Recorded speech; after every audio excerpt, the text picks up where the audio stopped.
Hello everyone, ako si Larry Gracilla at nandito tayo ngayon sa G Solutions. Meron naman tayong i-refresh na problem solving related sa charge and current. So madali lang to. Ibahagi ko sa iyo ang problem. Ayan.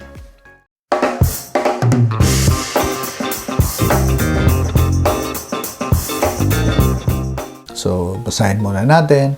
Ang sabi dito, determine the total charge entering a terminal between 1 second and 2 seconds if the current passing the terminal is expressed in this equation. I is equals to the open parenthesis 3t squared minus t close parenthesis.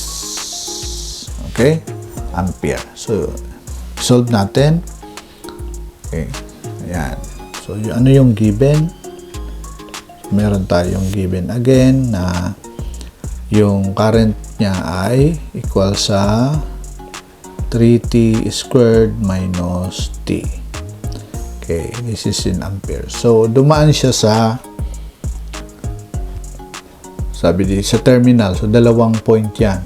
Kasi 2 points yung pinag-usapan natin dito.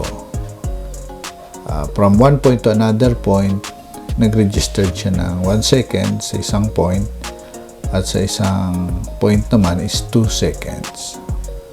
Kaya isulat natin dito ang value ng time na 1 second and 2 seconds. Okay, so ang pinapahanap sa atin ay yung total charge. Total charge. Pwede natin sabihin itong QT. So, ano yung QT? Okay, sa solusyon, sige. So, alam naman natin na may general, formula ng kuryente at saka ng charge, no? Yung relasyon niya. Ang sabi doon, yung charge natin ay the integration ng kuryente dt. Yung dt dyan ay yung time. Okay? So, yan yung ating equation. So, therefore, substitute lang natin yung value, again, integration. Instead of writing I, sulat natin yung expression niya na 3t squared minus t. Okay? Again, this is dt. Yung ating Q ngayon ay integration ng, it's actually a definite integral. Kasi meron tayong definite value. So, yan, from 1 to 2 seconds. So, isulat natin dito. From 1 to 2 seconds. Ayan. So, atin nang i-integrate yung ating equation or the expression yung ng kuryente natin. So, integrate individually. Ito muna. Integrate muna yan. Pagkatapos ito naman. Okay?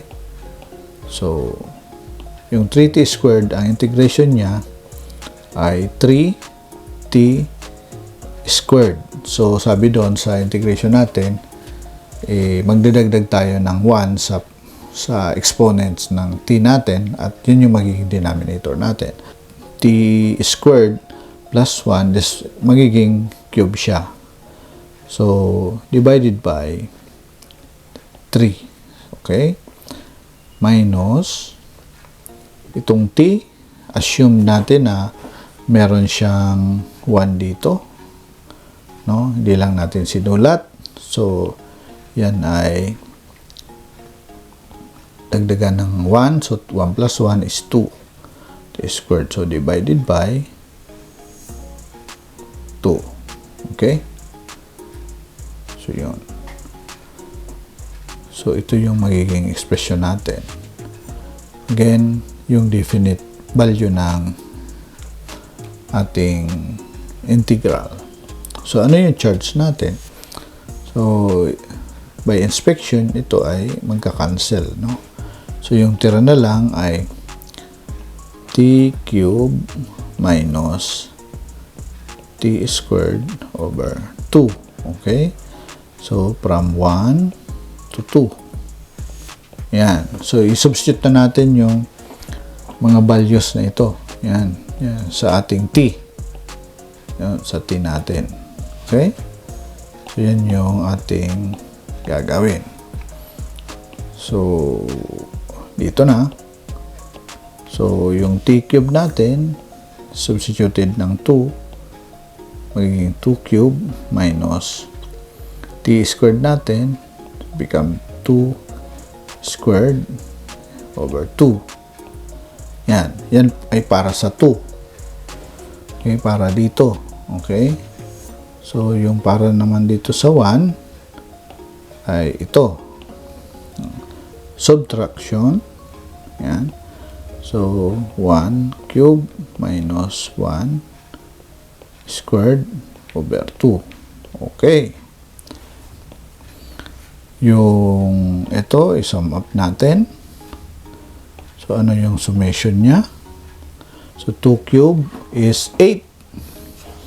So, isulat lang natin. Ito ay 8 minus 4 over 2. Yan. Minus, okay, 1 cube is 1. 1 squared is 1. So, this is 1 half. Yun. So, simplify lang natin yan. So, makikita naman natin na ito ay magdi-divide ng dalawa. Ito yung tira dito.